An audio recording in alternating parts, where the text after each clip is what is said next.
Welcome inside the Daskalakis Athletic Center on the campus of Drexel University, where tonight it's the Illinois State Redbirds who come calling on the Drexel Dragons. And hello once again, everyone. Todd Harris along with former Georgetown great Ron Thompson. Glad to have you with us tonight. It's the Missouri Valley Conference paying a visit to the CAA. And I'll tell you what, Missouri Valley Conference and the Redbirds, they come in loaded. They've got a young man in Jackie Carmichael who is very talented. A lot of people think this kid may be ready to take the next step. So good that Sports Illustrated put him as a game changer. Now the big question is, why is he a game changer? Well, I call him Mr. Carmichael. Anytime you have accrued over 1,000 points, over 1,000 rebounds, he gets after it. He has an awesome motor for a big. He really gets going on the offensive glass, runs the floor, and scores it. And across the way for the Drexel Dragons, the preseason CAA Conference Player of the Year in Franz Mazenet. Franz makes that engine go for the Drexel Dragons. Orchestrates the tempo, doesn't allow you to speed him up, has a tremendous assist-to-turnover ratio. He really wants to bounce back because in his first game this year against Kent State, he didn't have a good outing. As we mentioned, Drexel looking for their first victory, coming off an overtime loss at Kent State, 66-62. As we take a look at the starting lineup, who you will not see there is none other than Jackie Carmichael. Moments ago, we were notified that he will not start tonight's game, but he will play, and that is a coach's decision. No other information was given, and so we will go with that. Head coach Dan Muller in his first year at his alma mater. He played at Illinois State. In fact, he hit the game winner the last time they were in the NCAA tournament in an overtime win over Tennessee. Muller now in the huddle there with the rest of his squad getting ready for their first road game. He is a perfect 1-0 on the season, looking to go 2-0. Across the way, the homestanding Drexel Dragons and their starting lineup. Franz Mazenet, Damian Lee, Derek Thomas, Darte Ruffin, and Big Daryl McCoy, number 44.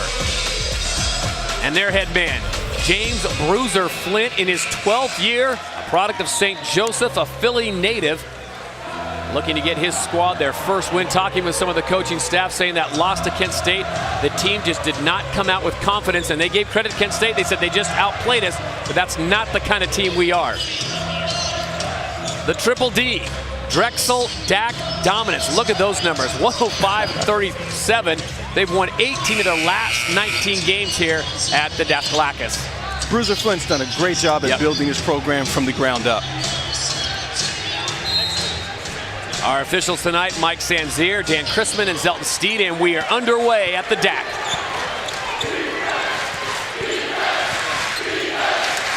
And right off the bat, the Redbirds go at it. Tyler Brown on the receiving end as the 6'4" senior out of Kentucky goes up high to put it down. What a way to start a game on the road with a lob. And Mazenet tangled up. Here it is. Simple back screen, no backside help. Right there, we just saw defensively pressure on the ball by the Redbirds. They want this pace to be up-tempo, frantic pace. Drexel wants to slow it down just a tad. We spoke with Dan Muller earlier today at the team shoot-around. He said, we want to get after it, but don't get us wrong. We won't run if we don't have to, but he said we like to push the pace. So an early 2-0 lead for Illinois State off the very nice statement play.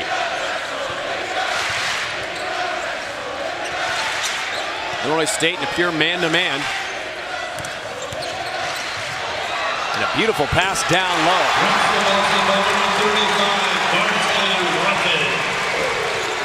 Ruffin on the receiving end of that great pass. Shot goes awry and stays alive, and it will stay with Illinois State. Don't be surprised at all by that shot by Allen. The Redbirds want to shoot quickly. They want as many possessions in this game as they possibly can. And for head coach Muller, when you're recruiting kids, you say, you know, we're going to run and we're going to score a lot. It's got to be a little bit of an edge. It is, because what you want to do, you want to run, you want to have fun, playing up-tempo style. But to run and play that way, you have to use a lot of body. So you know, as a freshman coming in, you're going to see some court time. Illinois State, 42, Jordan Treloff. Treloff getting called for the loose ball foul. The 6'10" sophomore out of DeKalb, Illinois, his first. Filling in for Jackie Carmichael, who was scheduled to start until just prior to tip-off, and we were notified by Illinois State that he would not be starting. Coach's decision. Franz Mazenet forcing the issue, gets himself down there, and he's fouled. Illinois State, number 42, Jordan Treelock. All right, you've been there before, Coach Thompson. You don't want to speculate, but when you sit out for the first 90 seconds of the game, Coach just sending a message? No question. Something he did that Coach liked, whether it was come late for a meeting or come late for a class, you can't take it for granted. Mazenet good on the first, so Carmichael, number 32, checks into the game, as we said, featured in Sports Illustrated as a game changer. Carmichael is a design major, and I bring that up because the uniforms that Illinois State is wearing tonight were designed by none other than Jackie Carmichael. Versatile young man with a lot of talents. 4-2, Drexel on top of Illinois State. Not only does he impress in the classroom, but he impressed at that LeBron James Skill Academy, really where a lot of coaches say he burst onto the scene. Well, what happened is he played so well there, he got the attention of a lot of pro scouts. Tonight on the baseline, we've got the Detroit Pistons and the Washington Wizards in here tonight to take a look at him. Keza Keane, the freshman out of Canada, Ajax, Ontario, called for the travel.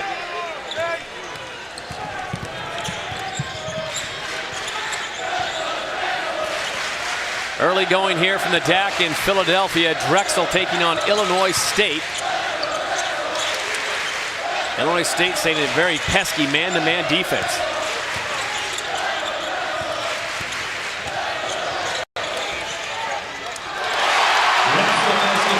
Carmichael left his man to help out, and that left open a wide-open Dragon.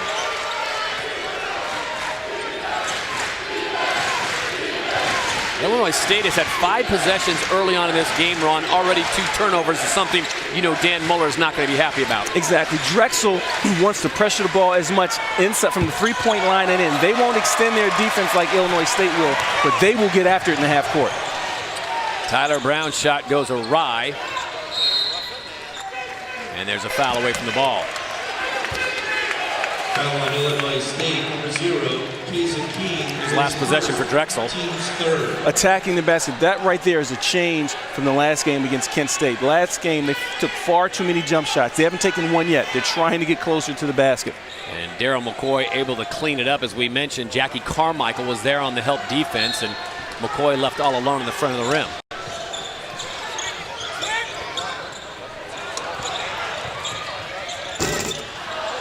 And again, great offensive rebounding by the Dragons. This time Darte Ruffin there to clean it up. Todd, Ruffin as well as McCoy, they're load on the inside. Their skill set offensively isn't as flexible as Carmichael, but they're a beast around that basket with put-ins. They set solid screens. They do a great job at getting the perimeter guys open for Drexel. Carmichael gets his first look. He is fouled. Ruffin called for the foul, and that'll send Carmichael to the line. We talked about just how impactful he is on this squad, a young man who really had a huge game in their opener against UC Santa Barbara when they won 100-72. 27 points, Yep. 10 boards that game. He was an absolute monster. What I was impressed with is he's extended his game just a bit. He'll take the 12-foot, 15-foot wide-open jump shot, which he has to be able to do if he wants to get to the next level, because his size, he's strong, has great size for this level. Right. But at the next level, he's got to show a little versatility. You've been around the college and the pro game quite a bit. What is, for the kids that are watching or studying, the biggest difference playing college ball and then going to the pro level? Strength. Strength without a doubt. And then the skill set. People take for granted at how skilled some of those guys are at the next level. You see guys sitting on the bench and you say, oh, God, I'm better than him. Yeah, trust me, you're not. Well, I think it's always comical, too. You hear teams in college say, oh, Kentucky is so good, or Indiana's so good. Great drive there by Derek Thomas. They could probably beat the worst team in the NBA, and you talk to people that know, they'll say, there's no way in the world that would happen. Trust me, they'd get blown out. You're playing against grown men at the next level. And once again, they switch it over. McCoy this time guarding Carmichael, and he's fouled. Watch this. Drive that time by Derek Thomas. Again, the last game, Bruiser Flint felt as though they took far too many jump shots. They're attacking the basket, doing what they do best, putting pressure on the defense. On the other side, this guy right here is a tough guard because offensively he's so active. Whenever they throw him the ball on the block, he's trying to score. When they throw him the ball, he has the green light to face up. He has the green light to attack each and every possession.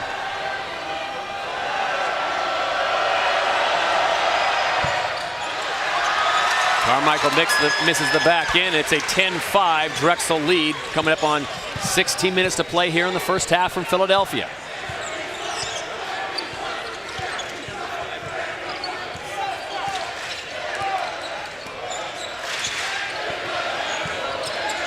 I'm sure that's exactly where they'd like to get Mazenet to operate way out near the half court as a traveling violation is called. Second turnover for the Dragons.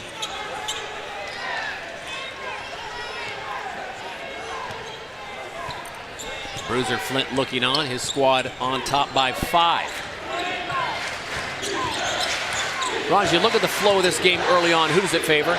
Right now, it's a little too early to tell. Both teams have seemed a little rusty. Yeah. I think that Drexel's coming out playing very, very intense defensively because they want to get back on track. It's their first game at home, and they want to get this thing going in the right direction. Big make there for John Wilkins, number 13. He's a 6'9" senior from France. He has closed the lead down to 3, but it's still the Dragons on top, 10-7.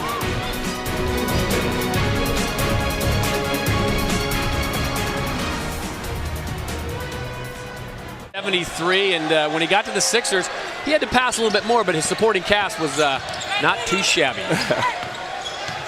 Hope to visit with Doug later on in the game as he comes to town over here to University City to take in his alma mater.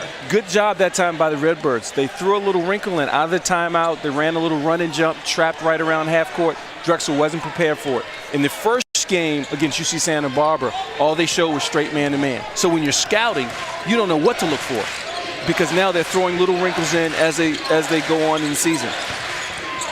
Underneath, Carmichael gets hung up, kicks it out to Zeisloff.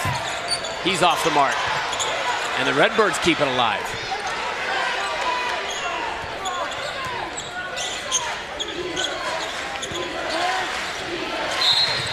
And again, on the baseline, Jackie Carmichael has found a home, and for the third time, he'll go to the line. That's the kind of pressure he puts on the defense because every time he catches the ball, you know he's trying to score. As you see, they run a little pick and roll. He slips it. They throw it inside to him, and all night long, McCoy's going to know every time this guy touches the ball, he's trying to score. Thus, he's picked up his second foul. He's going to have to take a breather, and they're going to continue to throw bodies at Carmichael to try to wear him down.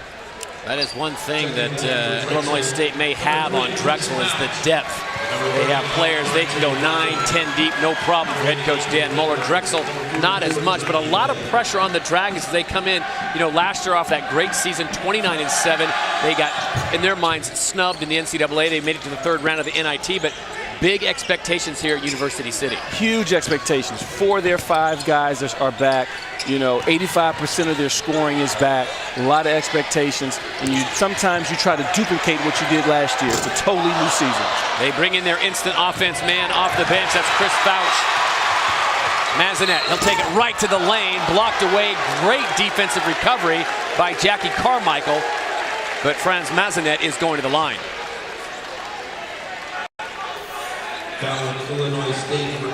Nice steal right here by the Redbirds.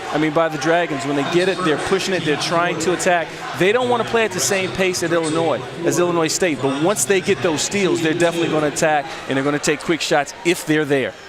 Nick Zeisloff called for the foul before Carmichael got there, and Illinois State was on a 7-2 run before that free throw by Franz Mazenet. And the way you break those runs is by attacking.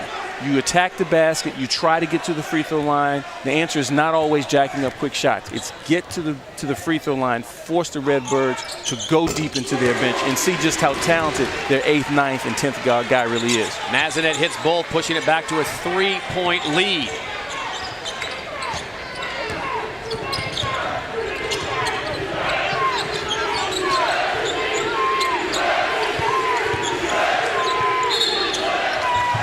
Traveling call there is number 24, Zeke Upshaw. 4th turnover for the Redbirds. You see the constant pressure by the Redbirds. Right now they're in a 1-1. Essentially, it's a 2-2-1 full court press. They'll do a little running jump, and they'll try to trap at half. They'll try to speed the pace up and give the Dragons different looks.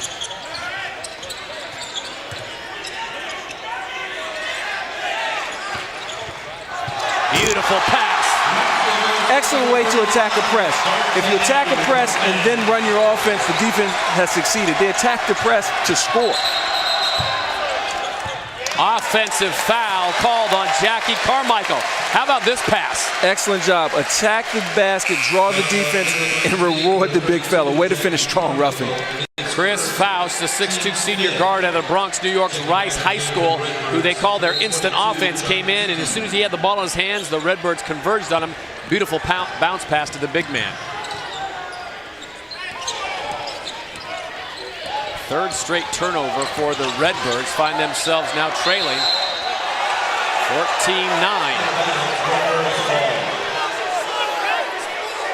A little sloppy in the early going here from Philadelphia, Ron, but you expect that. Both these teams still trying to find their identity, find out exactly what they do with the right personnel. Illinois State got a gift that possession because that ball went off of their foot.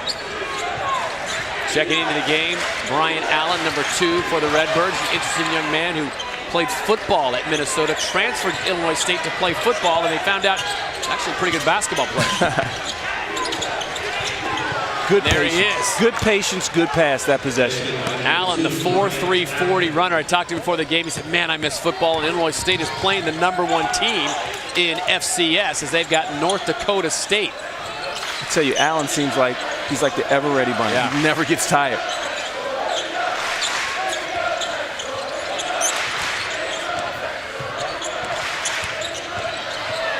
Lee driving, going to the left and using glass. Good job that time by Lee. As good as a jump shooter as he is, he's not settling. He tried to get closer and almost drew the foul.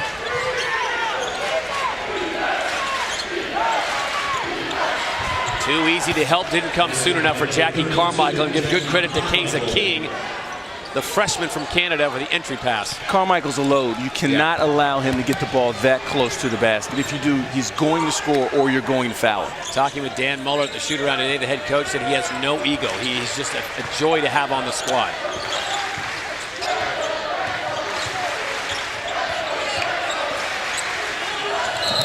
Lee picks up his dribble, and he is fouled by Jake Icky, the junior from Independence, Missouri. Good seal, even better pass. Soft pass over the top, nothing you can do. The weak side help has to come soon. As you see Drexel, they try to recover on the back end, but just a second too late that time by Lee. 16-13, 3-point lead for the Dragons with 12:19 to play here in the first half. Carmichael will come out. Remember, he did not start the game, coach's decision, but he did come in about 90 seconds into it. So it's Treloff back into the game with 2 fouls. And Abif misses the point-blank layup. Keene got stuck up in the air, and Treloff bails him out. Blocked from behind.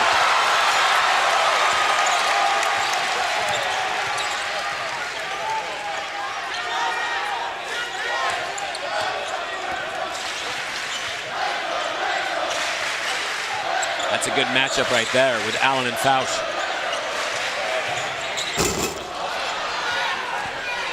Thomas off the mark.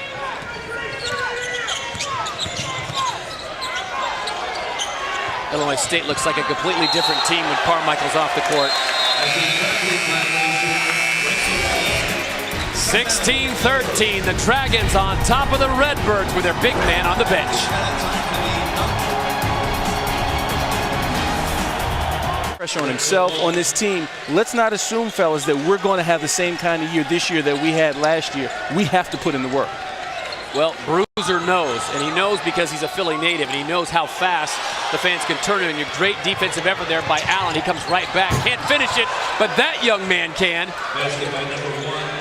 Tyler Brown's second basket, second dunk of the night. And I tell you what, Allen's doing an excellent job, regardless of who the point guard is, at just dogging him, picking him up full, wearing him down, trying to make him tired. And you may not get as many steals as you want in the first half, but you want that point guard to have weary legs come the second half.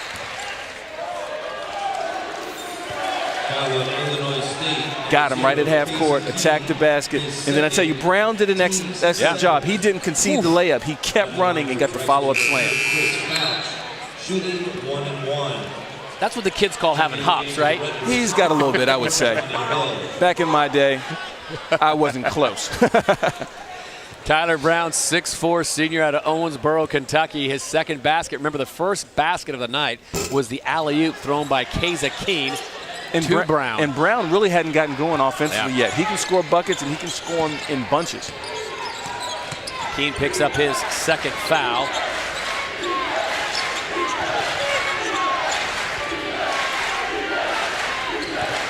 (16-15), Drexel on top.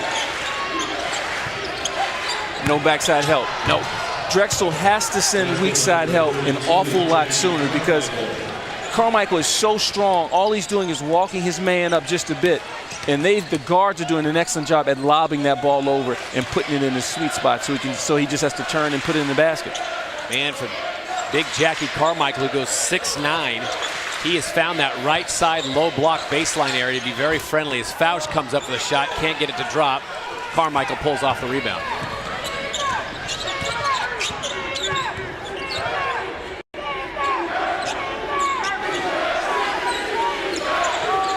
Again, screen for the ball. He refuses it, attacks the basket. See, this action is just great by Iowa State because if they're not getting Carmichael on the post, the guards are looking to attack. But every possession, as they're in the middle of an 8-0 run. Atlantis, that's beginning next Thursday at 7 Eastern, only on the NBC Sports Network. I tell you what, I'd You love didn't get that call, did you? I was just getting ready to say, I would love to be courtside for that one.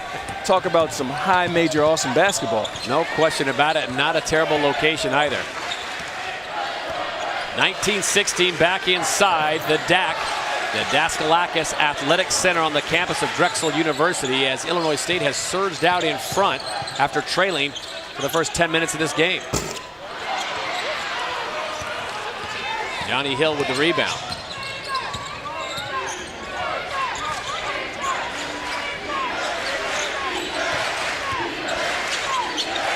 Illinois State certainly has started to warm up as that shot goes awry. They started the game on a 2-6 stretch, has since 5-7. A beautiful long pass back. Caught him napping as Derek Thomas gets the layup.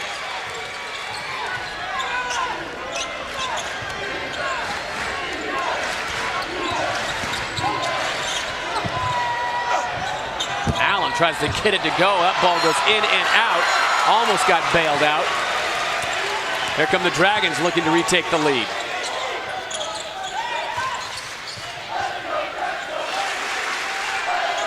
Good job that time by Massenet. Calm everything down. Yep. Let's run a set play and get a good look. And the bank shot goes for Damian Lee. Timeout on the floor. This is a 30-second. But he is an alma mater of Illinois State. He's actually a Bone Scholar with a master's degree in business. And as we mentioned, the last time Illinois State was in the big dance, he was a big hero there in '98, hitting a basket in overtime to give the Redbirds the victory over Tennessee. I tell you, what better guy to learn under than Kevin Stallings at Vanderbilt. You know, he learned a lot from Kevin Stallings. I'm sure he's adopted a lot of his ways, a lot of his little things that the coaches learn. A lot of that has come on the shoulders of Kevin Stallings. Long rebound will stay with the Redbirds. Brown comes back and he comes out firing. Good battle underneath for the boards, and they're going to get a travel call. That's the kind of turnover, though, if you're Bruiser Flint, you don't mind. He has good hands. His second jump is too quick. Drexel has to do a better job, Todd, at sending some help because he's a load down there on the block. Talked about our stars at the beginning of the telecast. Carmichael's certainly one of them, and he picks up another basket. And that's the part of his game that he's added. We just saw 4 plays in a row with him going to work on the block. This time he catches it at the elbow, rips through, puts it on the floor, and drives. That's the part of his game that he's added as Thomas knocks down the jump shot that makes him so intriguing to the NBA. 11 points for Jackie Carmichael, the senior from Manhattan, Kansas. Massenet leading it, and good defense coming back as Carmichael does not concede the easy dunk. Excellent job by Drexel. Off the turnover, missed shot, opportunity, fast break. If the break wasn't there, they would have pulled it out. Watch Massenet, head up. Excellent job with Lee filling the lane, going hard to the basket, go to the free throw line, make your free throws, and try to close, extend this lead that you currently have by 1. Is that the end that the Pistons and the Wizard Scouts are at? No, they're at the opposite end. But they got an excellent look, though. Lee hits the front end. Want to remind you the Dan Patrick Show has a new home. Catch him every weekday morning on the NBC Sports Network from 9 to 12 Eastern. It's the Dan Patrick Show. Weekdays from 9 to 12 Eastern right here on the NBC Sports Network. I think Dan and the Danettes would appreciate the game of Jackie Carmichael. You think? Question about it. Might even have him into the man cave one of these days. So Carmichael has to go to the bench, now saddled with 2 fouls, but 11 points. Not a big problem for Dan Muller because he is very deep. As we talked about his squad, he said we can go 10 deep, no problem. But now Illinois State has to establish some inside continuity now that he's gone so that they can open up things on the perimeter. Big time loss. He scored 11 points in 11 minutes here in the first half. So can Wilkins step up and give him that inside presence? Look for Iki now, number 22 for the Redbirds, to be more aggressive on the offensive end, as well as Brown.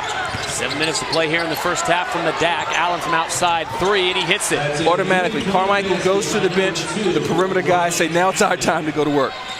So after 8 3-point field goal attempts, one is knocked down, and it's by the Redbirds, Brian Allen. Wilkins with the rebound. John Wilkins will have to fill the void with Carmichael now on the bench. Allen says if one's good, well, 2 would have been better. He can't convert. Most guys hit 2 in a row, and then the third shot is for a heat check. That time, Allen said, let me see if my second shot, Brown said, let me see if my second shot is a heat check. Johnny Hill called for the blocking foul, the sophomore out of Glendale Heights, Illinois. Picking up his first.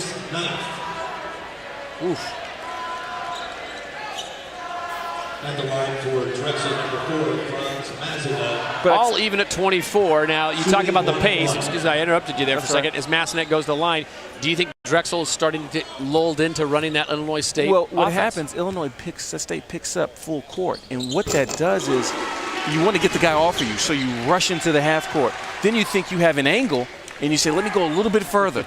And then Bruiser Flint's on the side like, pull it back out, pull it back out. So, yes, they have to make sure that they don't get caught up in Illinois State's music and play the music that the Dragons want to play. And I guess the problem with that is you look at the Drexel Dragons, they've got a very athletic squad. They can play that. No question. But that's not what Bruiser says. This is not how we're going to play Dragon basketball. No, they'll take opportunity fast breaks, but they don't want to run and gun and shoot every possession with 7 seconds into the shot clock.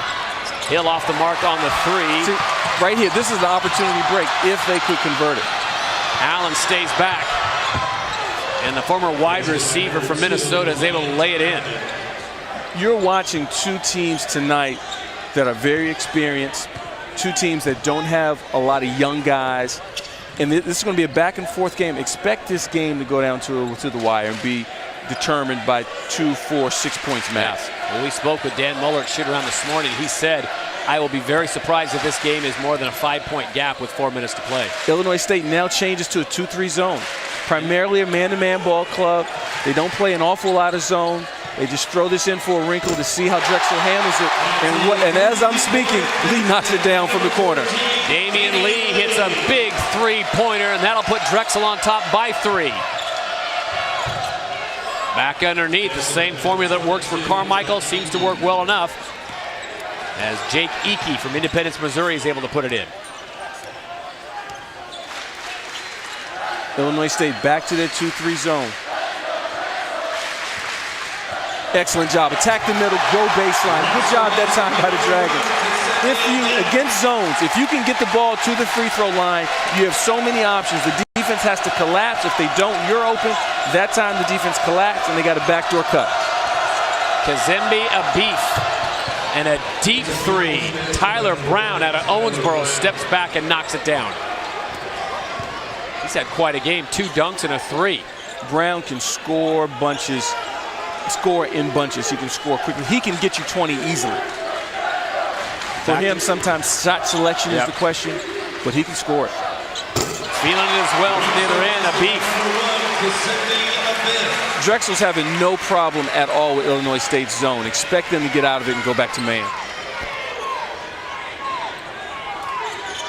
So Abif coming back. And his man scores, and right off the bat, Bruiser Flint has been talking to the officials about the push-off 2 times down the court by the Redbirds, and he has not gotten the call. But I tell you, the minute Carmichael went out, everyone else picked up their aggressive offensively. And Iki's the kind of guy that can hit 2 and 3 shots in a row. He plays the power forward position, but he can step out and knock down that three-point jump shot as well. Oh, and a big collision.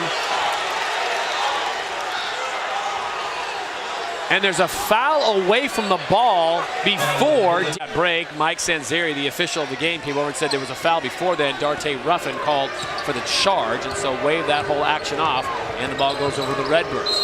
All even at 33 with 3:35 to play, and another Illinois State turnover.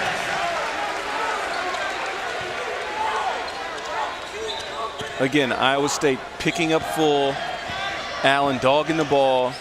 Let's see if Massanet in the second half starts to feel a little fatigued, maybe cramping up, because that's a pain to deal with someone dogging you full court, 94 feet every possession for 40 minutes. And another zone here, something that Illinois State does not do very often. This 2-3 there, a strictly man-to-man normally, but they'll mix it up a little bit and give a different look. That one gets the shooter's roll. I'm really surprised that Illinois State is staying in it as long as they are, because Drexel's had no problem scoring 4 out of the last 5 possessions that they've gone zone. And with Carmichael on the bench, Wilkins hoists up a 10-footer, unable to drop it. Chris Fauch was able to hit that 3 the last time down for the Dragons to break the tie and put the Drexel squad up by 3. Again, the middle of the court, right along those letters CAA, is wide open. If they can look to attack there, then turn and look at the baseline, they'll get something good. Excellent ball movement. Fauch. You got to find him. You got to get to Fauch. Fauch can light it up. That time I thought that Iki walked out to the corner. Fauch, you have to run at him and make him put the ball on the floor. Illinois State's got to get out of the zone, I think. Keene with a beautiful fake. Teardrop falls. Keiza Keene, the freshman from Canada.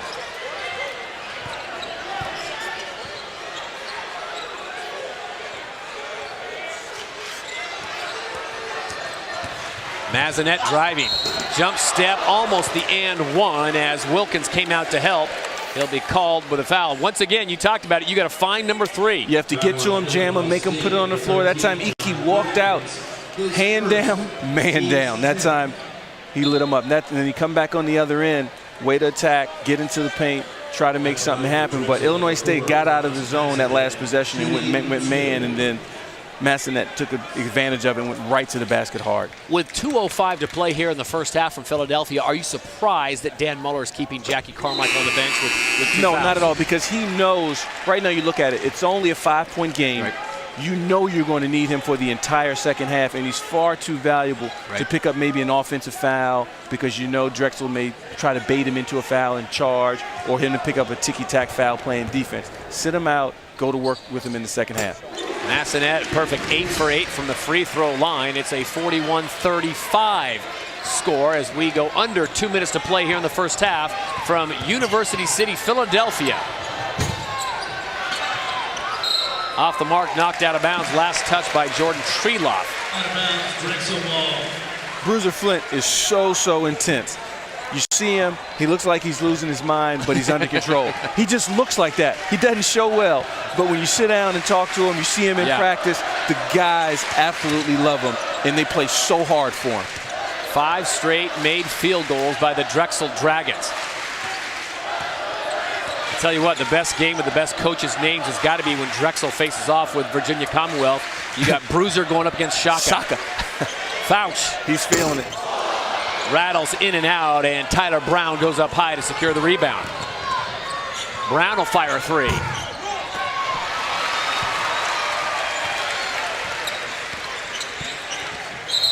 Massanet is bumped by the freshman Keene. You know, Todd, I thought that shot by Brown was a little too quick. Illinois State wants to play at that pace, but sometimes on the road, you can't always play the exact same way that you want to play at home. And those are the kind of things that coach is going to work out during halftime. Guys, we want to play quickly. We want them to play at our pace, but let's not be reckless.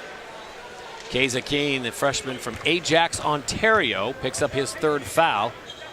And that'll send Massanet once again to the line, a perfect 9 for 9. Massanet finds a way. Nothing he does jumps out at you. It doesn't look fancy. He just runs the team, and he falls into points. He gets his points without looking to be a primary scorer. 10 for 10. So a 10-2 run by the Dragons as we are approaching 1:09 to play here in the first half. Biggest lead of the game for Drexel. Off the hands on the curl as Tyler Brown was coming around, and a great save there by Jake Eakey.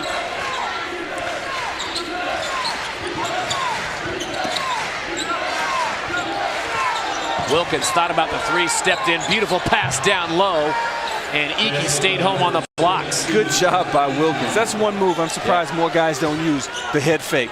You knew he wasn't going to take it, but you went for it anyway. Then he dropped it, Eakey off to a soft pass on the post. Good job that time by Illinois State. 30 seconds to play in the first half. 6-point lead for the Dragons, and Wilkins comes out, and it's a foul away from the ball. Foul on Drexel, number 44, Darryl McCoy, his third. And McCoy picks up his third foul with 28 seconds to play in the first half, so that will certainly affect Drexel in the second half when Carmichael comes in, saddled with 2. And that's what drives you crazy as a coach. Yep. You don't want to pick up that kind of foul with 28 seconds left, and you know McCoy's going to have to do a lion's share of guarding Carmichael in the second half. So the shot clock is off. Illinois State, normally an up-tempo team, looks to be content to play for the final shot of this first half from Philadelphia. 43-37, Drexel has the lead.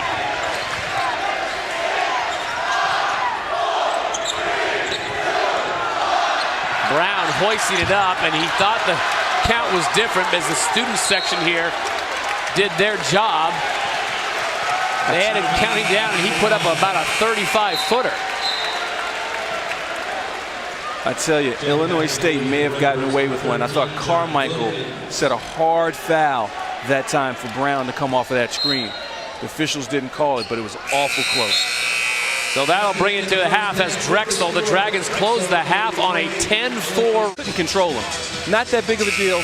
They're only down 6. Second half, getting ready to start. Jackie Carmichael now with 1 foul, so the senior from Manhattan, Kansas, who has accounted for 11 points in 9 minutes, comes in, but Darryl McCoy, who guarded him for much of those 9 minutes, has 3 fouls. Back to the stingy man-to-man defense go the Redbirds, and there he is. Carmichael immediately making his presence felt, and Ruffin just concedes the dunk. For someone his size, Carmichael has great feet.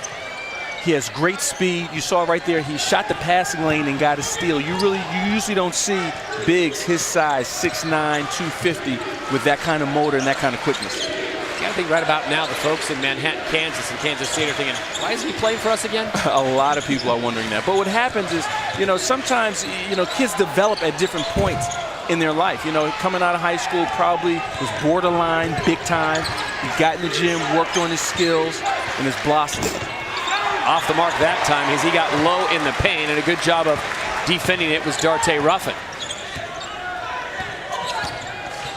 So a 4-point lead for the Dragons as Illinois State continues to bring that very tight man-to-man. They'll shift into a 2-3 occasionally, as Dan Muller says, something we don't do very often, but we'll do it to mix it up and change the pace.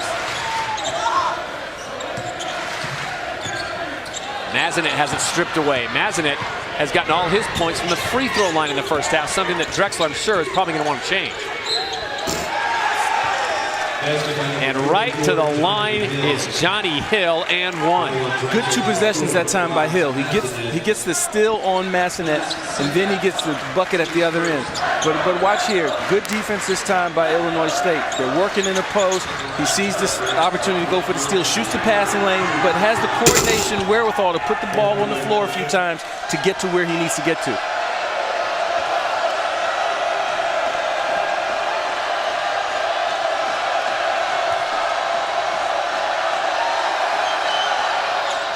Hill hits the and 1, so now it is a 1-point game. It was a 6-point lead at the half for the Dragons over the Redbirds. 18:24 to play here in the ball game. Mazinet is bumped this time. Johnny Hill playing too much defense. But see, Coach Muller doesn't care about that. If you notice in the first half, Allen was dogging Mazinet the whole first half. Right. Now they switched it up, put Hill on him a little bit, and don't be surprised if Allen comes back to him. They just want to try to wear Massanet down, try to, just get him a little fatigued to try to throw off this Drexel Dragon half-court set in their offense.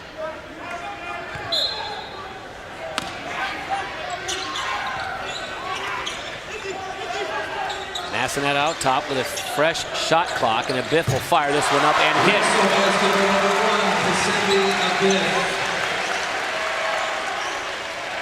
They are getting scoring from so many different spots tonight for Bruiser Flint, the head coach. Spreading the wealth, and they push the lead back to 3 with 18 minutes to play in the game. No surprise, they go right back inside to Carmichael, and a soft touch, just a little too soft, off the front of the rim. He caught it where he wanted it, but that time, Todd, I thought he faded on the jump shot as opposed to going straight up or even attacking the basket. Allen was giving on the right-hand side. It looked like he was expecting some help there. I tell you what, though, Massanet's doing an excellent job at dealing with this pressure because he's attacking. He's not just going left and right as Hill drives all the way to the basket. He's looking to attack the basket as opposed to just run his offense. Johnny Hill answers back with the runner. This is a good matchup here. Hill on Massanet.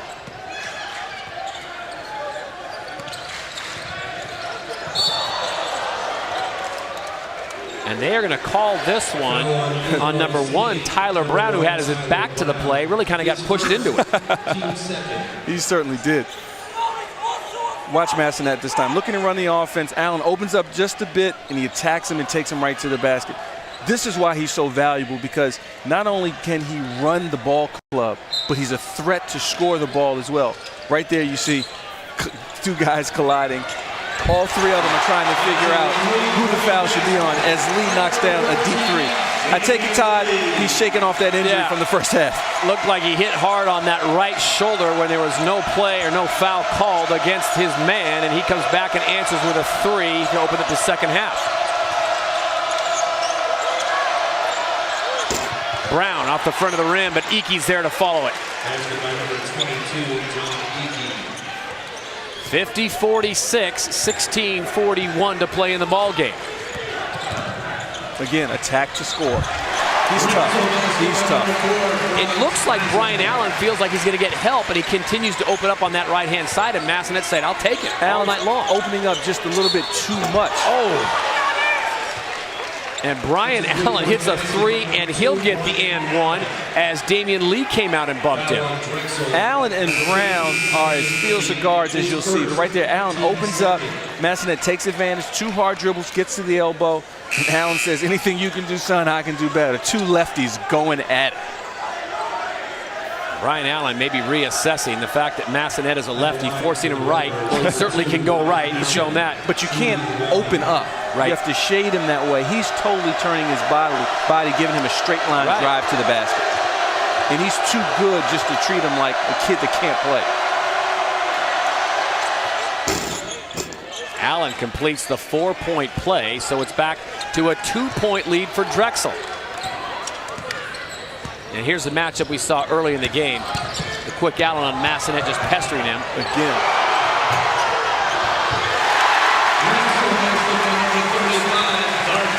Massanet doesn't get it to roll, but Ruffin puts it back. But you couldn't have asked for a better shot. Massanet is controlling the entire tempo of the second half, I think. Kazakine just checked back in. He's saddled with 3 fouls, but on the runner, he's able to convert. So the Redbirds keeping pace with the Dragons as we go under 16 minutes to play.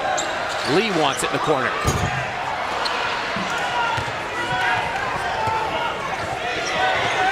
Zeislop. You got it. And the Redbirds are starting to heat up. They have taken the lead here for the first time in the second half, 55-54. Drexel Dragons have to get back in transition because Illinois State wants to play at this pace. They'll shoot quickly. They'll take gambles on defense. They want to play, as Dan Muller told us today in practice, as quickly as physically possible.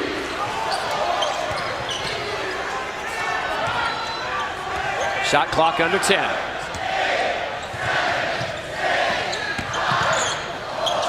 Lee with a tough shot. John Wilkins at 6'9" came over to meet him in a beautiful shot by Damian Lee, the 7th lead change of the game.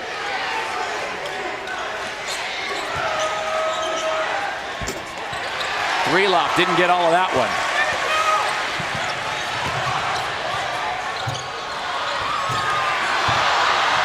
And Drelop, give him credit, missing the short range down there, hustles back to get the rebound. Reward the big man when he runs the court. He's picking them up, putting them down. This pace, Todd, is incredible. These guys are changing ends. You know, both coaches are probably trying to wait until the 12-minute mark for a timeout, but they may have to take one just to get some water. And this is early season stuff, and they are completely gassed. Now, I know the great John Thompson coach, he doesn't care about how gassed you are. You run, young man. You run or you come out.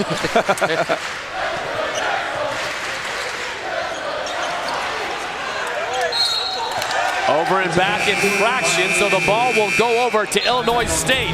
They have a 1-point lead. And watch these baskets in transition. You've got to get back and get a hand up because Illinois State will shoot quickly. But Drexel, they're being just as aggressive on the other end. Fast-paced game, a lot of excitement. If you're a fan, don't go get anything to drink. Buckle up.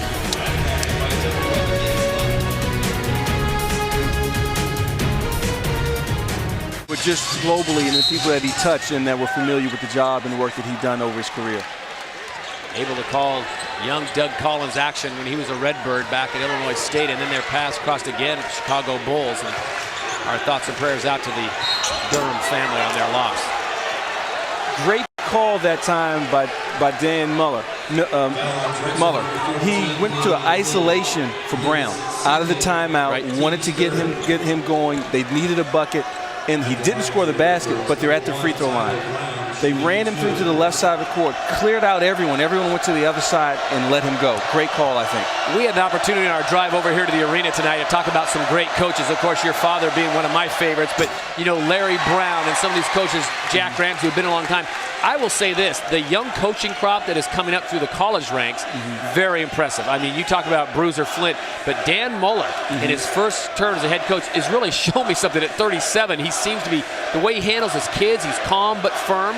You know, he has to sit out Jackie Carmichael, doesn't let him start for some infraction possibly, it was coach's decision, but he's kind of setting the tone for his program. Well, what's happened is they've had great tutelage. You know, they've had tremendous tutors. You know, he spent 12 years under Kevin Stallings, one of the best coaches in the country at Vanderbilt.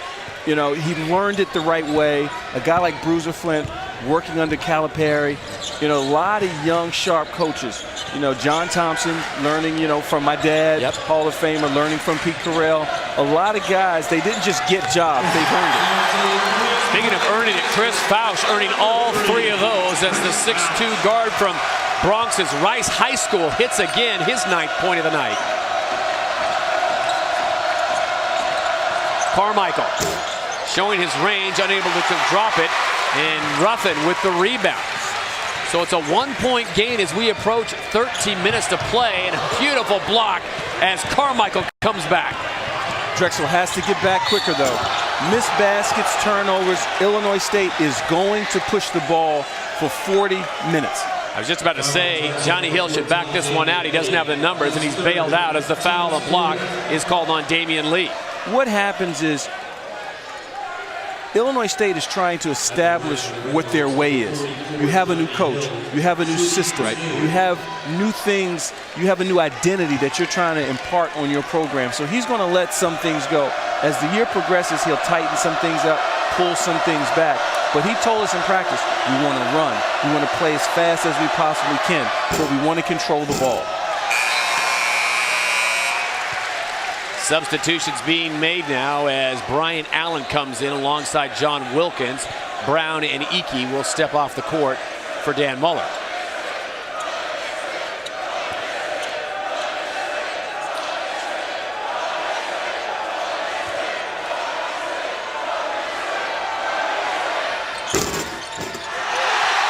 And the DAC crew getting to the head of Johnny Miller. You know, the coaches in the CAA talk about coming here to Drexel and say, I've heard people say it's a scary place.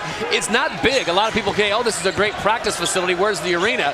This is it. 2,532 crammed into here. It gets warm, it gets loud, and the fans, I mean, they're right on top of your bench. And if you're Bruiser Flint, you'll have it no other way. This place is an absolute nut house tonight. Ruffin with another block. Drexel looking for their first win of the season, coming off an overtime loss at Kent State. This would be a big win as Illinois State looking to go 2-0 as they come off a big victory at home against UC Santa Barbara, 100-72.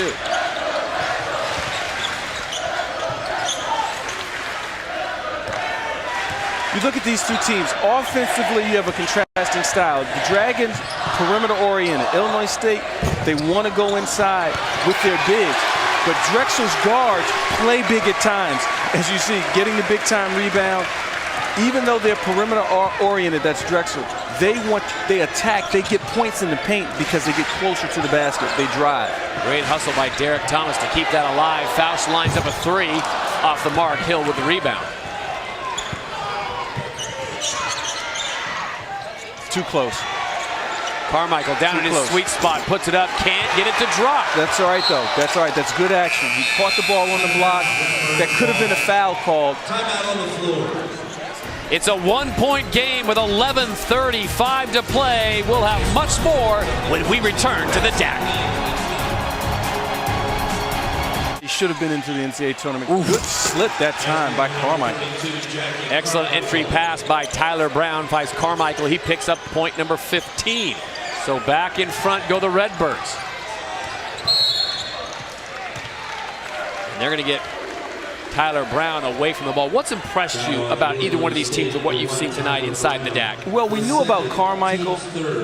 As you see, the slip right here, and he gets the easy dunk. But I really have to say that Damian Lee has just, for Drexel, has just really impressed me with his ability to score and be efficient with his scoring for someone that's only a sophomore.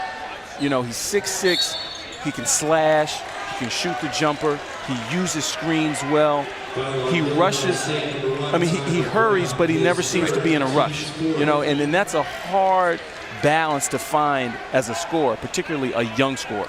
Get a good look at Lee on the bench, the 6'6" sophomore from Baltimore, Maryland. When you look at the offensive success that Carmichael's had tonight, it's because he has good foot dexterity. You know, McCoy and Ruffin, their foot movement is not good enough to keep up with him. So you see him getting easy layups in the post. You see him working and getting around. Conversely, McCoy and Ruffin are leaning on him, preventing him from getting the boards. They can't stop him offensively, but they're not letting him rebound. Derek Thomas called for the offensive foul, the senior from New York City, pushing off, and it's a Illinois State ball at the turnover.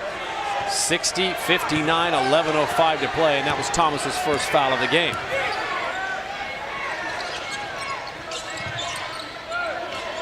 Again, another clear out for Brown. Each time they've run a clear out for Brown, something positive has come up. He's getting to the free throw line. He's putting pressure on guys. He's getting a good look. Great calls by Coach Muller. Derek Thomas picking up his second foul, so 2 fouls in 10 seconds, really changing the momentum and slowing down the pace. With 10:55 to go, Tyler Brown, the senior from Owensboro, Kentucky, steps to the line. Next Thursday, the NBC Sports Network takes you to Paradise for the elite preseason college basketball tournament. Don't miss Duke, Louisville, and other national powerhouses in the battle for Atlantis. It begins next Thursday at 7 Eastern on the NBC Sports Network. And I will reiterate again to our management that Ron and I are both available for that assignment to go to the Bahamas. We are available and bags are packed. I thought you got a call already. I did not get a call. Did you get a call at halftime? No. Oh, okay. Did not get the call. The phone's on mute, so we'll turn it on immediately afterwards. But that'll be a great tournament. Not only the talent level on the court, but the whole setting. When you get those kind of teams together early season, it's just so exciting. But you're getting postseason play in the first half of the season. See, right now, Drexel, they're not using their bigs to score. They're just out there to set screens, get putbacks, and get the perimeter guys open. Mazinet doing it on his own, and he draws the foul. But as you saw just then, their guards do a good job at getting points in the paint. Their bigs aren't scoring in the paint, but their guards are by getting to the rack or getting to the free throw line. So Keene's points, Mazinet's points, fouled by Keene, all came from the foul line in the first half. He has 14 points on the night, but 10 for 10 from the line. Checking back in the game for the Redbirds, number 22, John Hickey. for the Dragons, number 1, Kisimbi Abiv. Substitutions coming from both squads with 10:22 to play. It's a 2-point lead for Illinois State.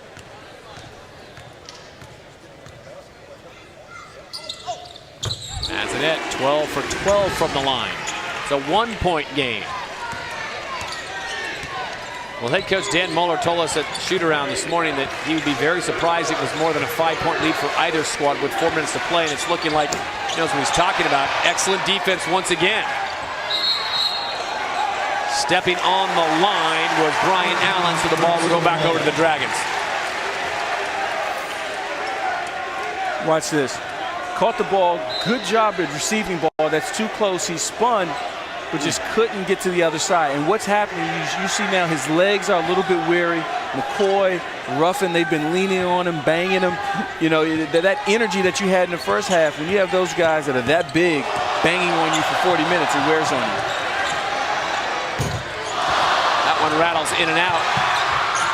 Fouts keeps it alive. I tell you, Abiff got that offensive rebound for the Dragons just by crashing the boards, bumping into Carmichael.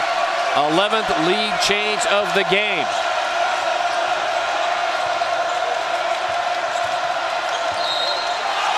And this time they're going to get McCoy. Good job that time, I thought, by Carmichael and not settling for a jump shot. He tried to get closer to the basket, which drew the foul. Right here, watch Abiff. He comes in, bangs into Carmichael just a bit. Drexel comes up with the loose ball. And that is the 4th foul on Daryl McCoy. Here's where it was, a little too much action. Goes for the up and under. McCoy's like, what did I do? I tell you what you did. That 290 just ran into him. Two big boys going at it with 9:36 to play. It's a 1-point lead for the Dragons as Carmichael steps to the line. Rattles out on the 1-and-1.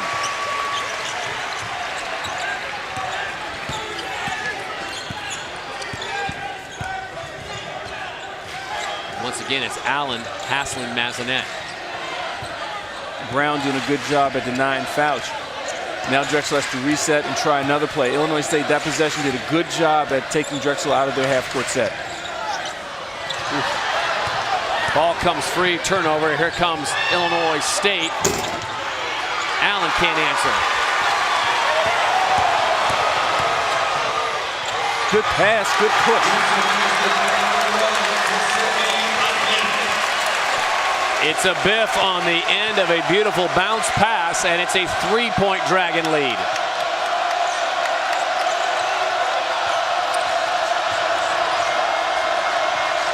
Up and under.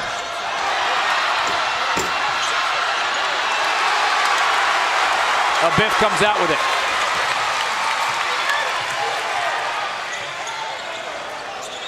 Faust thought about the 3, kicked it back out. Mazanet will reset.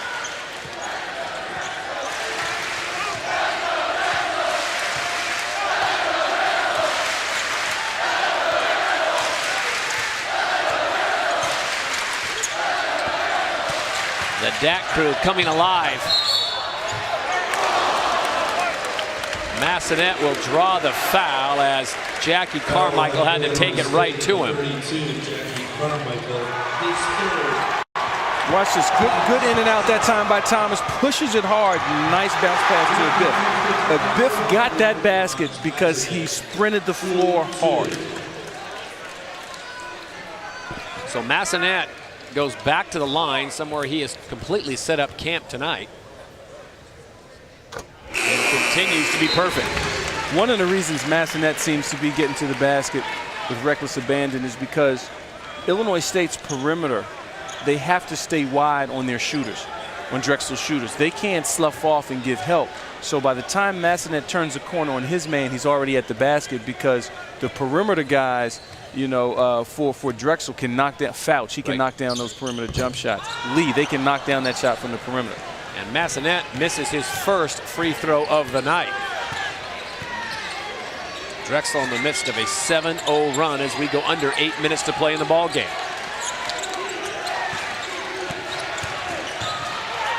Oh my goodness. Tyler Brown got up in the air hung there for a while, and he's bailed out with a foul as Massanet came over to help out. Good job that time. Good rotation by Drexel, but they were inside that circle. Right here, you see, his foot is inside the circle, so all day long, the weak side man, that's going to be a block.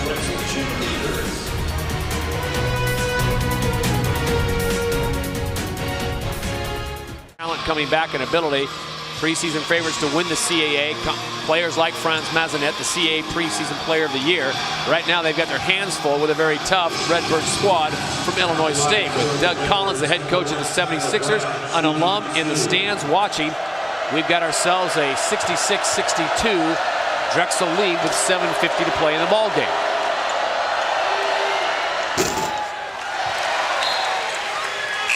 With 7 minutes, 50 seconds to go in this game, look for both coaches now to start defensively and offensively going with their bread and butter plays. They're not going to drift. They're not going to experiment. You know, they're going to try to stick with whatever packages they have that they think they're best at to try to close out this game. 3-point game. Doug Collins, 20, Illinois State. This time, Illinois State switched to the zone full court press. They got out of the man-to-man full court, go zone, see if they can force a turnover or use time.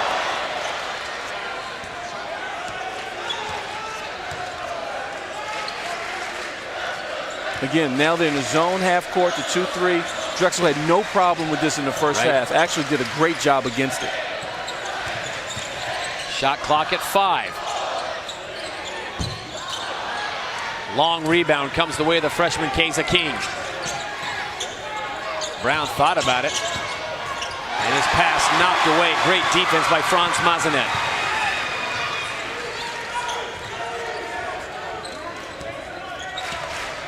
Under 7 to play.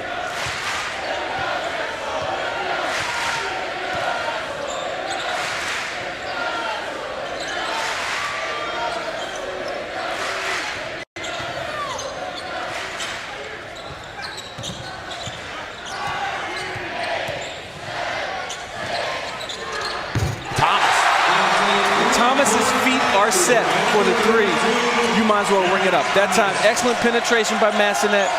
Put the ball right where Thomas needed it, nailed it. Travel on the freshman. Dragons in the midst of a 10-1 run as they have opened up a 6-point lead with 6:26 to play in the ball game.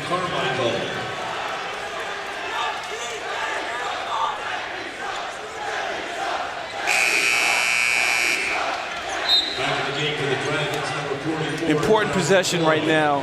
Defensively, I think, for Illinois State. Right now they're down 6. They need a stop. They don't want to give up a 3 and 6 go to 9 or get a 2 and they go to 8. Then the crowd gets even louder. Then when they come down on offense, then their arms get a little tight. Short shots fall a little short. They want to get a stop right here.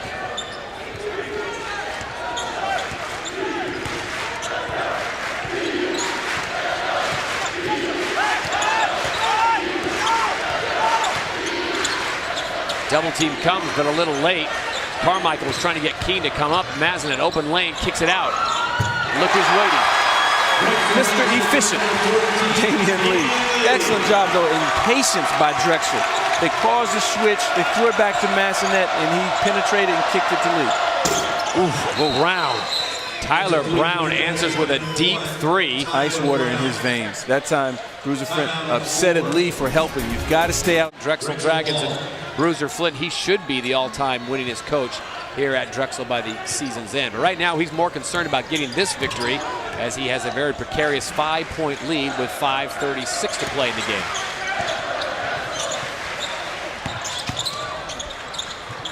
Thomas kicks it out to Lee on a dangerous pass, and they'll put it back in the hands of Franz Mazanet.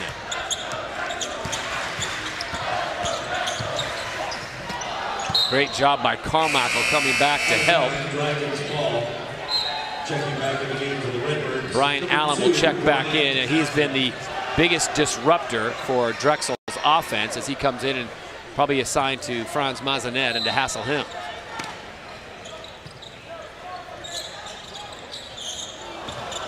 well off the mark and off the hands of Ruffin over to Illinois State. So 5:16 to play. We've got ourselves a 5-point game. If you're in the corner of Dan Muller and Illinois State, what are you telling your kids? Nothing's changing right now. The only thing you want to make sure you do is you get a solid look at the basket. You don't have to rush. You don't have to shoot too quickly. Look to go inside to Carmichael as much as you can. And get an and one if you can. Or get an and one if you're Hill. Johnny Hill driving the baseline. He gets the bucket and the harm. He'll go to the line. But this is good action right here. You know, he drove hard to the basket, didn't settle for the jump shot, and he, again, McCoy picks up another nickel dimer, and he's done. That's his 5th foul. So Daryl McCoy, the 6'9 senior from Hartford, Connecticut, has fouled out of the game, and that's a big body that's giving problems to Jackie Carmichael throughout the night. They'll have to lean a lot heavier now on Abiff and Thomas and the crew, including Ruffin.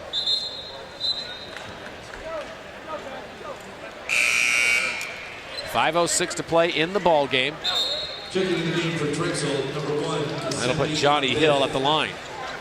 What's tough about this foul, as well as them not having McCoy's big body out there, is you're giving Illinois State an opportunity to put points on the board with the clock stop.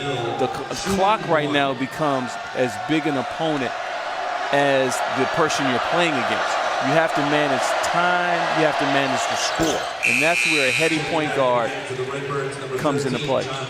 So Carmichael will come out. They'll sub him for John Wilkins, who'll probably get a quick breather, and then they'll bring him back in as we almost are at 5 minutes. And I keep referring back to the conversation we had with head coach Dan Muller about if this game's more than 4 or 5 points with 4 or 5 minutes to go, I'll be very surprised. Well, he's Nostradamus because right now it's 71-69. Well, you've got two experienced teams with good guard play and solid post play. These teams are very well matched. Mazinet triggering the offense as he drives. He is fouled. Number 22, Jake Icky, the junior from Independence, Missouri, called for the foul. Mazinet is doing an excellent job coming down the final stretch at just dictating everything that Drexel does. He goes when he wants to go. He pulls it back out when he wants to pull it out. He's penetrating, getting shots for the right people. 18 points on the night. 14 of 15 from the line. I want to remind you, Tuesday night at 8 Eastern, college basketball continues on the NBC Sports Network with a matchup between Harvard and St. Joe's. And Wednesday night, the Red Hawks of Miami of Ohio take on William and Mary, the Tribe. It's college basketball on the NBC Sports Network. 3-point ball game as we approach 4.5 minutes to play.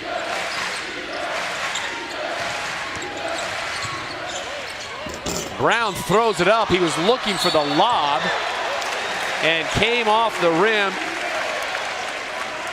John Wilkins had no shot. No, risky play for this point in the game. Brown would have been better off trying to shoot the ball than throw a lob to Wilkins. His 3rd. So the foul on Wilkins, his 3rd, team 8th, and that'll send Ruffin to the line at the other end. For both teams, free throw shooting is vital right now. You know, whichever team can convert down the stretch. See, it's not always how many points you score, but when you score them, when you're able to score them. And free throws are going to be very key right now.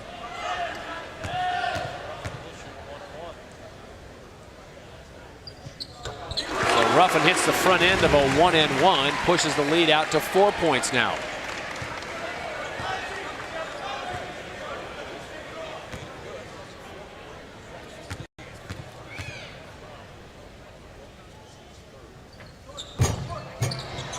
Misses the second. So Illinois State looking to come away with a 2 or a 3 if they can get it. No time to panic it just yet. They can score quickly. Brown again drops it in low, and it's Icky. Jake Icky, 6'7" junior from Independence.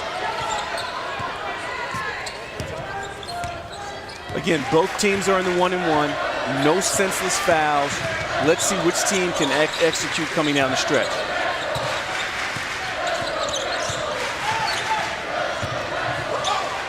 So after the John Icky basket, it's a 73-71, and Illinois State has the turnover.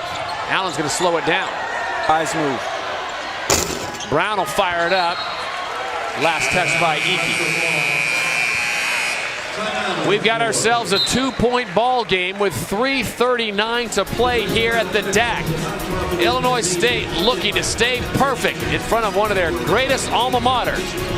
Doug Collins in the house. We'll be back to Philly after this.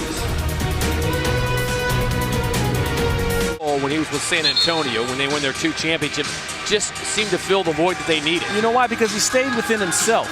He didn't try to be what he wasn't, and he knew what he was, and he worked hard at being and doing what he was.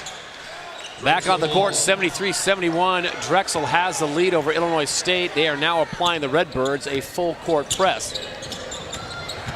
Drexel having no problems breaking it.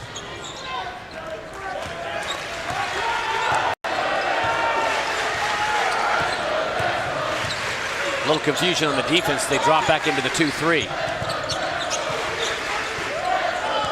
Change of pace, trying to keep Drexel back on their heels a little bit. The chess match has begun. Ruffin keeps it alive. It's not how many points you score. It's not how many rebounds you get. It's when you get them. Fresh shot clock, more importantly, as we're under 3 minutes to play.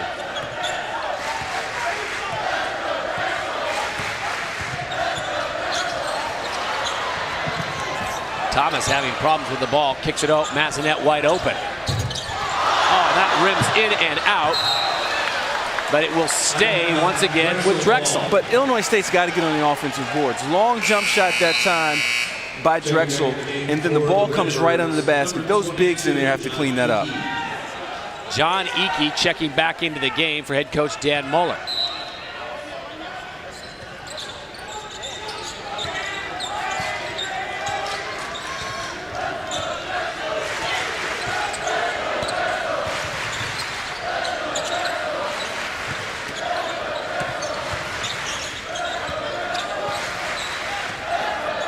Again, look for another pick and roll. There you go. Massanet's tough. He's so tough with the pick and roll. Dragons being very patient that time. Great defensive help as Jackie Carmichael came over. Great defense by Carmichael. Comes over, gets the block, and more importantly, Illinois State secured the ball. Well, the Dragons got 3 cracks at it. Couldn't come away with any points. So now just a 2-point lead. Illinois State gets their opportunity. Go right to their big man. Carmichael leads up and under. Good patience that time. I thought he was going to settle for the jump shot, and he came with an up and under. Great patience, and he showed you, he gave you 2 counters. Went hard one way, came back, and then ended with an up and under. 17 points for Carmichael. Remember, he had 11 at the half, and Bruiser Flint wants a timeout to talk about this. This game is going to come down to the wire. It definitely is. On the defensive end, Carmichael making his presence felt, and then the Redbirds know where their bread and butter is. Go to the big man, up and under. We're all even with 1:40 to play.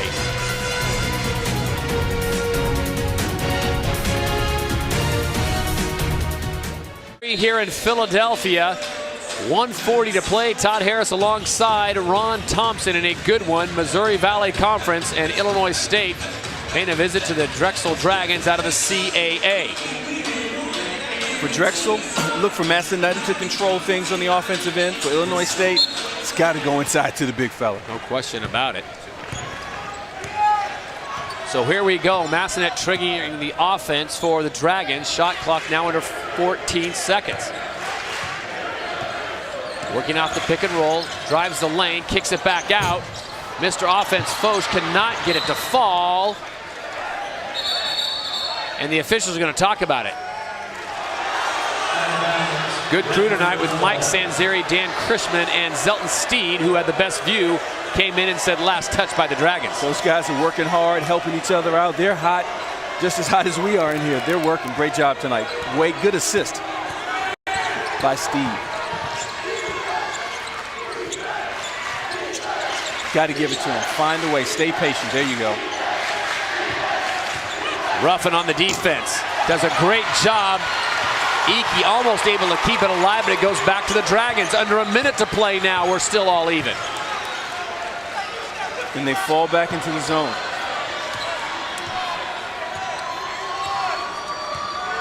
You like the zone, or do you think they should go to the man-to-man? Actually, I thought it was a good change of pace. They weren't successful in it in the first half, but the second half, Drexel hadn't scored as easily as they did in the first. Good call. They've stuck with what's worked. Massanet comes off the screen. Beautiful bounce pass. that time, I thought, by Thomas. He waited for Massanet to commit, and he kept working without the ball. Excellent job. Thomas works the baseline, and as the defense of Illinois State had to respect the penetration of Massanet, he finds himself open. How about the defense on the other end? Good job. Made him work really hard. Maybe got fouled, maybe didn't. The officials didn't call it, but you come down the other again. Massanet with the look-away bounce pass to Thomas streaking back door. That's called moving without the ball. Even though they were in a zone, Massanet attacked the zone off the dribble, and then Thomas attacked the basket by cutting into the open space. Right now, everything's you've got to pay attention in these huddles. Right now, Bruiser is giving an offensive as well as a defensive play in case they can't get a timeout in a timely fashion. And the same thing's going on with Illinois State. They're giving an offensive call as well as a defensive call. All right, just to reset things, the possession arrow goes the way of Illinois State. Drexel has 3 timeouts. Illinois State has 2 timeouts. Inside the DAC here in Philadelphia, it's a good one. Missouri Valley Conference and the Redbirds, and the Drexel Dragons out of the CAA. Well, on the night, Massanet, who started out very quietly in the first 10 minutes of the game, in fact, he got all 10 of his first half points from the free throw line. He's got 18 points, 7 assists, 14 of 16 from the free throw line. If you're the Redbirds, who do you get the ball to? Oh, you got to go inside to Carmichael. If Carmichael's not there, look for Brown or Allen on the jump shot. Brown on the curl, comes across, off the mark, and Carmichael was cutting towards the middle of the key. He was out of position. And the foul finally comes on John Eakey, number 22, as they send Derek Thomas to the line for the 1-and-1. And Bruiser Flint looked at Massanet like, you need to go get the ball. Massanet on the night, 14 of 16 from the free throw line. So I'm thinking Bruiser saying, just get the ball to number 4 and everyone else clear out. Bruiser didn't want to hear, don't tell me he dribbled, don't tell me he ran away from me. Go get the ball. These 2 free throws are key. This is the first trip to the line for Thomas. He's got 11 points as the DAC goes quiet. Off the mark on the 1-and-1. There's time. Iowa State opted not to go for a time. Oh, they called the time. There you go. Okay. So Hill gets it across the timeline with 7.5 seconds to play. Dan Muller's calling for a full timeout. All right, let's go into the huddle first of the Drexel Dragons. What's your message if you're Bruiser Flint? You're saying you have to put solid pressure on the ball. Don't allow your guys to turn the corner. Make them make a play. Defensively, he wants the post to deny as much as you can Carmichael on the inside, because they have to know that that's the first option. If you have your druthers, you want them to take a long shot without them turning the corner. All right, let's go into the huddle of Illinois State. You talk about getting it right into Carmichael. Does Dan Muller in his young career roll the dice and say, you know what, let's take a 3 and win this thing? No, you don't. You go with your bread and butter. Your first look is on the inside. If that's not there, you've got Brown, you've got Allen, you've got more than capable perimeter players that can score, guys that can hit shots. But the first look, I think you go for your highest percentage shot. If the high percentage shot, or you get a good look on the perimeter, happens to be a 3, you take it. But that's not something you go into these last 7 seconds looking for. The possession arrow stays with Illinois State. 7.5 seconds to play.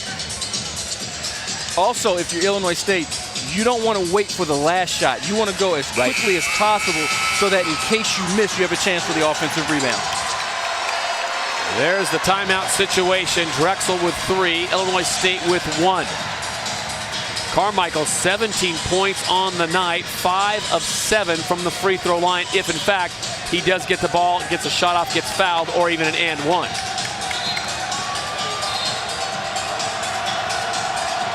Officials have to tell Bruiser, you're not part of the team on the court. You got to get off the court. Bruiser's already out there at half mid-court. He's going to run the play. Here we go. John Eakey keys it into Hill. Hill finds Carmichael. Carmichael drives the lane. The layup soft. Foul is called. Not the most conventional way to get Carmichael the ball, but the big man put it on the ground and drove it. Well, he took advantage of his ability to put the ball on the floor. You know, as we said in the first half, he has good foot dexterity. He has the ability to put the ball on the floor You know, Ruffin thought he was backing out of the way, and the official said, I'm going to give it to you anyway. 5 of 7 from the line, make it 6 of 8. And Bruiser's looking at the officials. Are you kidding me? Are you kidding me? Well, let's look at that one more time if we can. It looks like he's gotten a step, but when he goes up to take the shot, it looks like he's lost control of the ball. It looked like he lost control, and it looked like he pushed off with his offhand. As you see, I think that has to be a no call. That's got to be a no call. Especially right the DAC. If you ask the Drexel fans, they're saying it wasn't a foul. If you're asking Illinois State, he clobbered him. Right here, takes advantage of his ability to put the ball on the floor. I like this call, as a matter of fact. And right there, this point, that's a no call. That's a no call. You let that one go, I think. Damian Lee came away with a rebound, but it was for naught as the foul was called. And so Jackie Carmichael, 6 of 8 on the night from the line, will have 1 to tie this thing up with 2 seconds to play. If he makes it, what do you do? If he misses it, what do you do? 2 seconds left. If you make it, you know, don't call timeout, just try to go. And he hits it.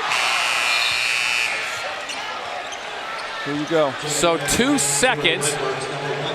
Bruiser's going to make some substitutions here, get some three-point folks in the game. You know Fausch has got to be near the ball, as well as Lee. Illinois State, keep everyone in front of you. Don't let anyone get behind you. Make them take as deep a shot as possible. Ruffin will trigger the inbound. Intercepted by Carmichael. Fausch lets it go. It'll be well short. How do you feel about overtime? Oh, let's buckle up and let's see what we got. And we said this. You've got 2 experienced teams. As we head into overtime, these final 5 minutes, you're seeing right now as a coach which one of your guys have paid attention to late game situations that you go over and practice. You practice for these situations. You prepare for these situations. Now it's time to see which one of your guys in this early season have been paying attention. And the head coach of the Drexel Dragons, Bruiser Flint, telling his fellows, guys, 1 overtime, I understand, but 2 overtimes in a row, trying to get me to get my 200th win. Turnover coming the way as Tyler Brown got in the lane and shuffled his feet. Bruiser Flint would love to get number 200 tonight. Remember, first game of the year, they lose to Kent State in overtime, 66-62.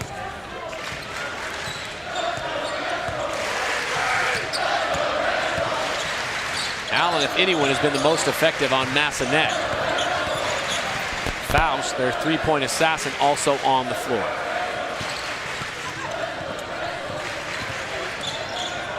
Off the glass. Good hard penetration. Fausch gives them a pump fake, drops hard. The weak side help wasn't there. Strong finish. They take this early lead in the overtime. 13 points for Chris Fausch, the senior from the Bronx, New York.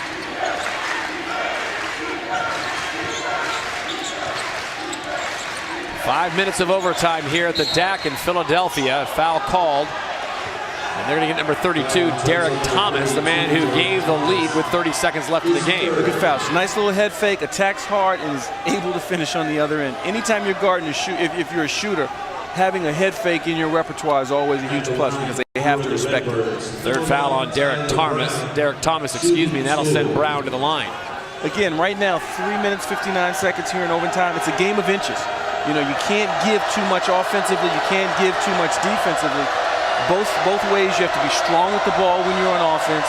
Defensively, you have to understand the scouting report and player tendencies. And that one's hard.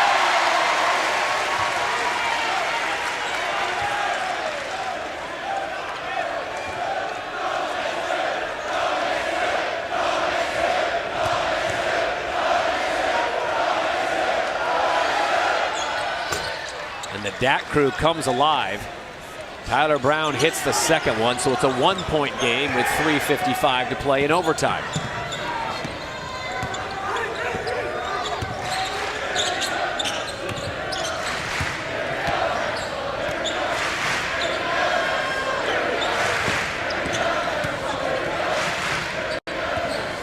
Massanet looking for the screen. This is how they trigger their offense.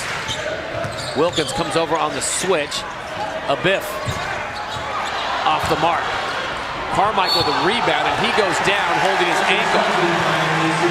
Trying to get rid of it before. Yeah, he came down and his legs buckled. I thought it was his knee, but he's grabbing his ankle. Checking back in the game for the Tells the Red ref he's Birds, okay. number 22, John Ike. You see, it goes up strong, and he drops just a little. His ankle looked like it rolled just a bit. And a lot of that, we're in overtime. It's fatigue. You know, you got big guys banging on you. You know, your body gives out. They're going to get him on the side, give him something to drink, tighten the shoe up, and get him back in there. Left ankle for Jackie Carmichael, so he comes out of the game. Ruffin is cramping. And Ruffin now down on the baseline. Yep. Grabbing his right calf. With the heat in this arena, with as hard as both teams have played, it's bound to happen. Carmichael now has gone to the back. He's left the bench. He's gone to the back. Ruffin's on the floor. He's cramping. Well, you've been in this situation before, not only playing with your father, but on coaching staffs. And early in the season, you kind of expect this stuff. You know, the kids aren't in prime shape yet. They're still getting their game legs underneath them, despite all the laps you've made them run the lines. Well, what happens is this time of year, your nerves, your adrenaline is flowing just a little bit harder because you're eager to get the season started. Coach has been in your ear, you know, all season. You're tired of practicing against your teammates, and you know, your first few games, you're trying to get the jitters out and try to get the cadence of the game, or the cadence that your coach wants the game to be played at established. And you know, your engine revs a little high sometimes. You got to eat properly. You got to get the proper rest.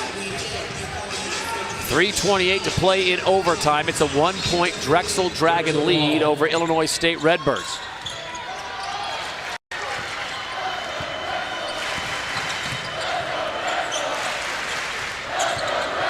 Everything seems to be going through Massanet as Faust steps up and fires a three. Thomas comes away with the rebound but goes to the ground. And he's called for the turnover.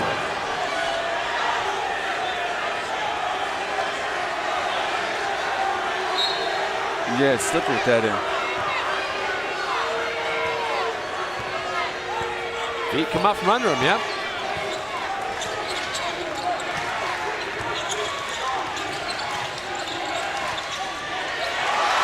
Ball knocked away. Turnovers both ways.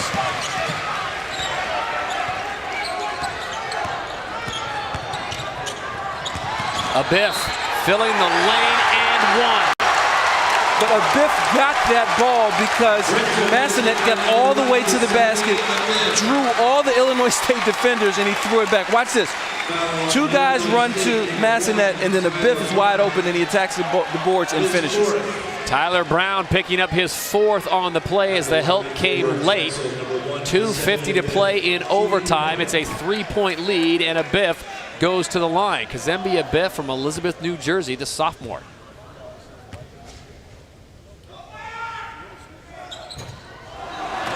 And the Go Birds cheer does it for the second time.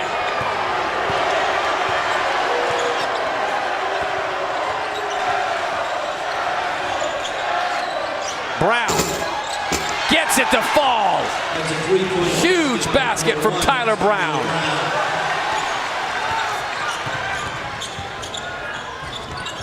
They come right back with their leader, and it's off the shoulder.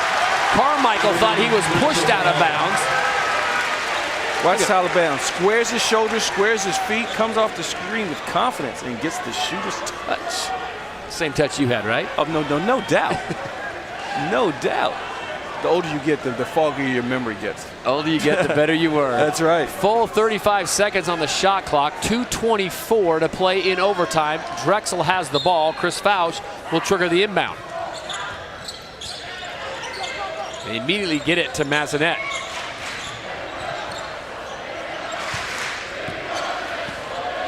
Pick and roll again. Draws two, dishes. Too hard that time. Good rebound by John Ike.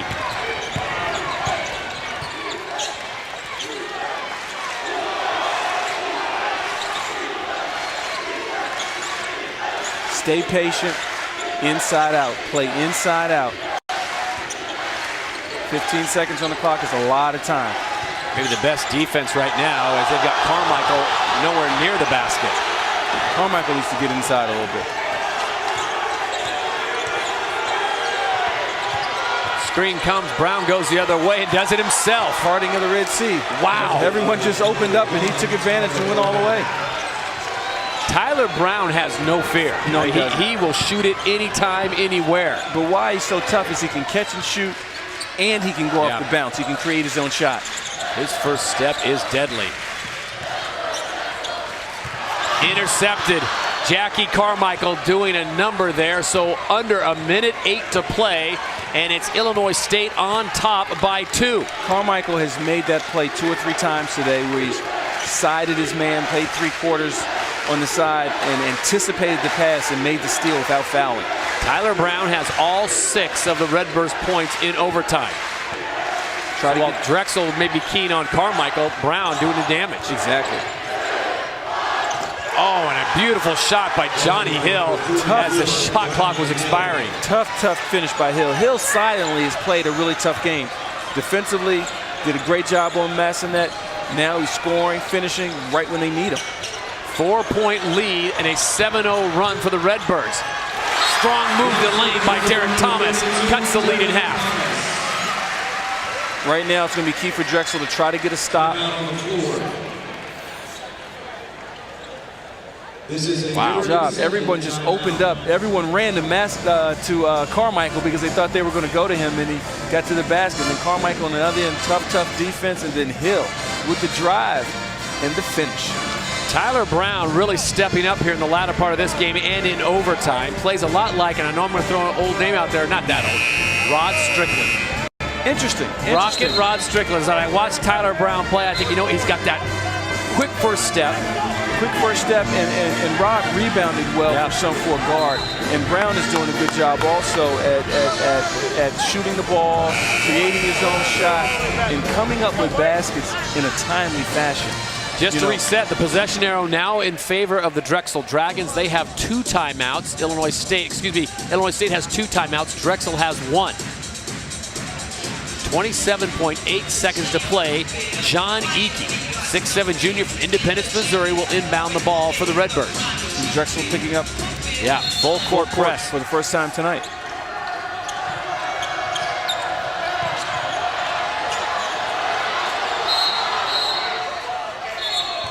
And a timeout called. Dan Muller saw some situations there he did not like, namely his best player, Jackie Carmichael, being double teamed down. They're either going to get 10-second violation or travel. Possibly a travel. The refs were not going to call the foul. Smart call that time by Mueller to bail out his teammate right here. Catches it on the baseline. You don't want to catch it that tight to the end line if you can, but wise call to call timeout. Let's regroup and try to get your press offense a little bit more organized. All right, 24.3 seconds. Illinois State has the ball. I'm going to put Ron Thompson because he's been there before. What are you dialing up if you're head coach Dan Muller? Trying to get the victory and take your team to 2-0 on the road. Well, you're trying to get the ball right now in your best ball handlers as well as your best free throw shooters. So look for Brown to come hard to the ball. Look for Allen to come hard to the ball. As you see, they're putting Carmichael down away from the basket to try to pull some of the defense back because you have to give him some attention. And right now, you have to have good receivers as well as good shooters because you have to be able to get open in crunch time to get the ball.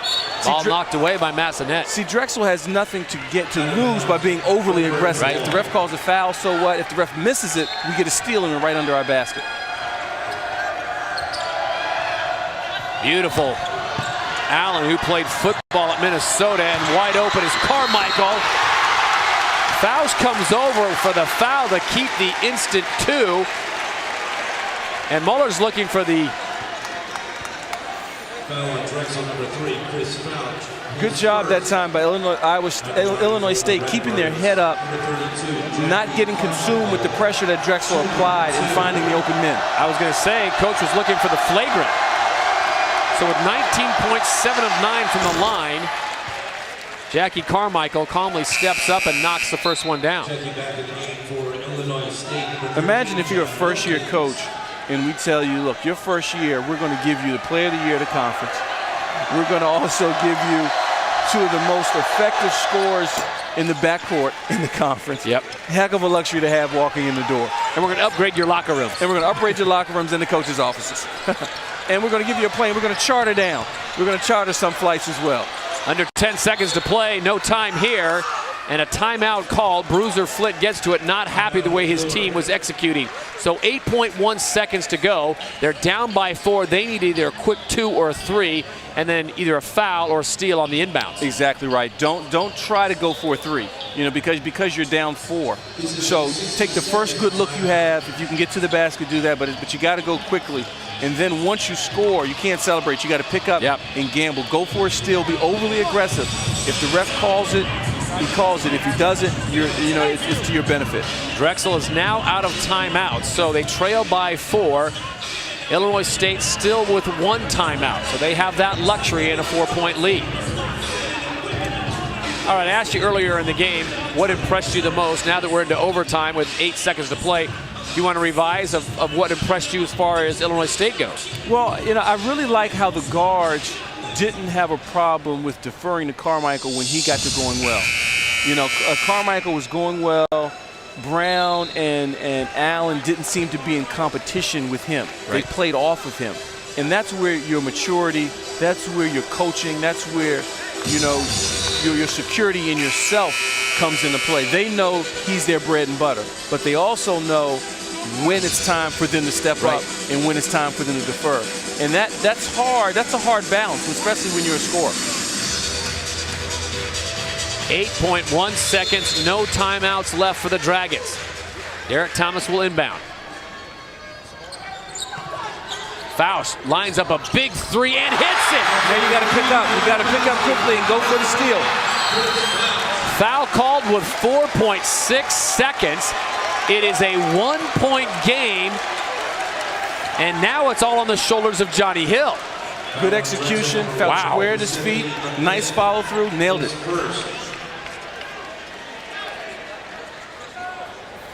Muller stayed calm, though. His eyes got big, but he stayed calm. He stayed calm. Looking to go 2-0 as a first-year head coach. Bruiser Flitt looking for his 200th win.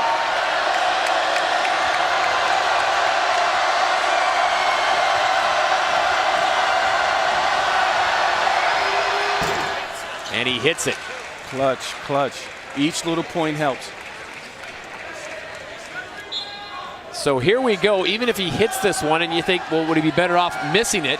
But then it becomes a 3-point to win it. Anything to slow them down. Remember, Drexel has no timeouts. 43 of the 45 minutes, this was a 5-point or closer game. Here we are in overtime. It's a 2-point game. Don't try to miss it. Try and make it. Rattles in and out. Push it.